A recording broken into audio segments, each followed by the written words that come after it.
Transpod, le podcast des transports, de la logistique et de la mobilité décarbonée. Écrit, réalisé et produit par Nathalie Bureau du Colombier. Bonjour, bienvenue sur Transpod, l'hebdo du 18 au 24 novembre 2024. Cette semaine, parlons d'Elon Musk, le grand gagnant des élections américaines, avec des actions qui flambent et même l'obtention d'un poste à la Maison-Blanche. Donald Trump lui a confié les clés de la direction du département de l'efficacité gouvernementale aux États-Unis, aux côtés de Vivek Ramaswamy, avec comme mission d'alléger la bureaucratie et les dépenses inutiles au sein du gouvernement fédéral. Nul doute que le programme politique de Trump favorisant le protectionnisme, notamment dans le secteur automobile, face à la concurrence chinoise, va continuer à doper les ventes des véhicules d'Elon Musk. Rappelons qu'en octobre dernier, lors de sa visite à Détroit, berceau de l'industrie automobile, Donald Trump a fait affirmer sa farouche opposition aux véhicules autonomes. Les deux hommes trouveront-ils un terrain d'entente dans ce domaine ? Toujours est-il que la capitalisation du constructeur automobile a dépassé les 1000 milliards de dollars avec une hausse de 30% de l'action Tesla en seulement une semaine. En revanche, la mauvaise nouvelle pour le milliardaire, c'est la série noire qui continue pour son Cybertruck avec un 6e rappel de son véhicule électrique en 2024. 2400 véhicules viennent tout juste d'être rappelés en raison d'un problème dans la propulsion qui entraîne une perte de puissance lors de la conduite. Un énième défaut après les problèmes mécaniques tels que des pièces mal fixées, le risque de blocage de la pédale d'accélérateur ou des problèmes de retard d'affichage de la caméra de recul. Au total, Tesla a rappelé 57 332 camions aux États-Unis.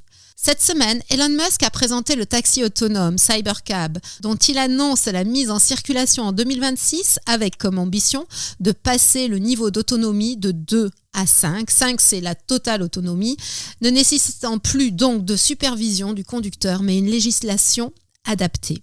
Vous pourrez découvrir le robotaxi Cybercab sans volant ni pédale au centre Tesla de Paris-Madeleine du 28 novembre au 8 décembre 2024.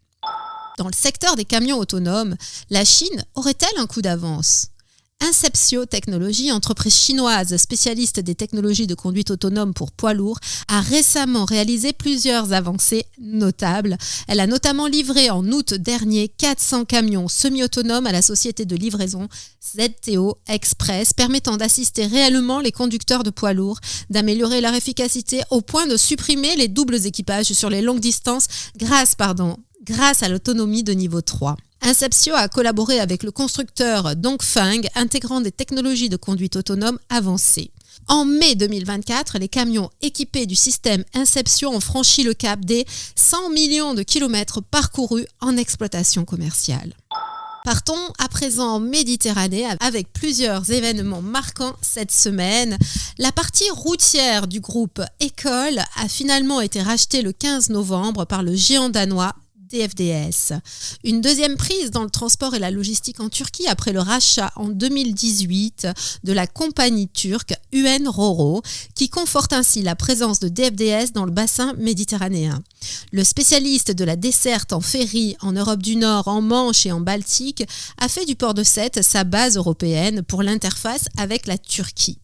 Parmi ces derniers développements, DFDS a lancé début novembre, une ligne hebdomadaire de fret entre Damiette en Égypte et Trieste, port italien, principalement axée sur le transport de fruits, de légumes, de textiles et de pièces industrielles. En parallèle, DFDS mise sur la transformation de sa flotte de camions.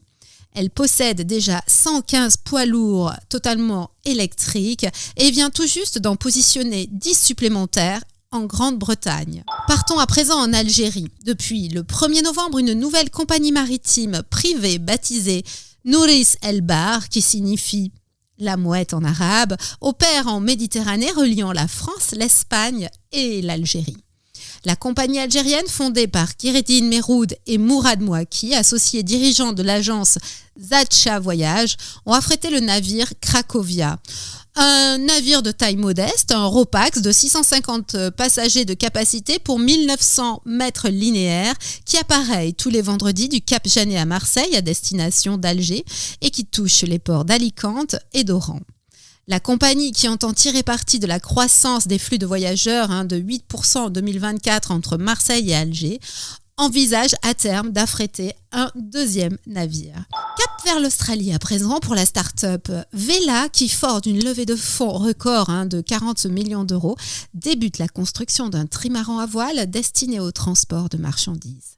À sa livraison, en 2026, le voilier reliera la France aux États-Unis en moins de 15 jours. Si vous voulez un conseil, n'achetez pas de voiture marron.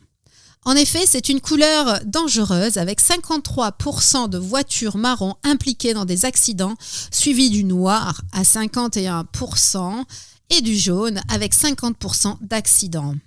Ces voitures sont plus difficiles à repérer, notamment par faible luminosité.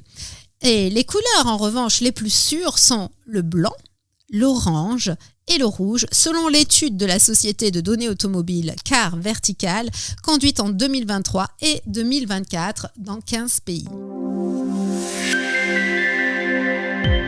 Avant de terminer cette édition de Transpod, je vous rappelle que ce mardi 19 novembre à Marseille se tient le forum de la cyclo-logistique organisé par les boîtes à vélo. Il s'agit de convaincre les acteurs économiques et les donneurs d'ordre d'avoir recours au vélo cargo pour leur livraison du dernier kilomètre et de sensibiliser les élus et les collectivités à promouvoir le vélo cargo comme une solution de décarbonation du territoire. Si vous êtes un spécialiste de la supply chain, de la logistique urbaine et que vous êtes à Paris, 2 événements se tiennent simultanément le 5 décembre prochain.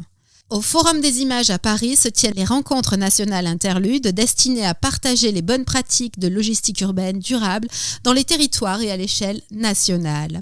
Au même moment, dans les salons Hoche se tiennent les 3e rencontres internationales de la supply chain sur le thème « Inspirer et oser » avec de nouveaux modèles et notamment le recours au transport à la voile.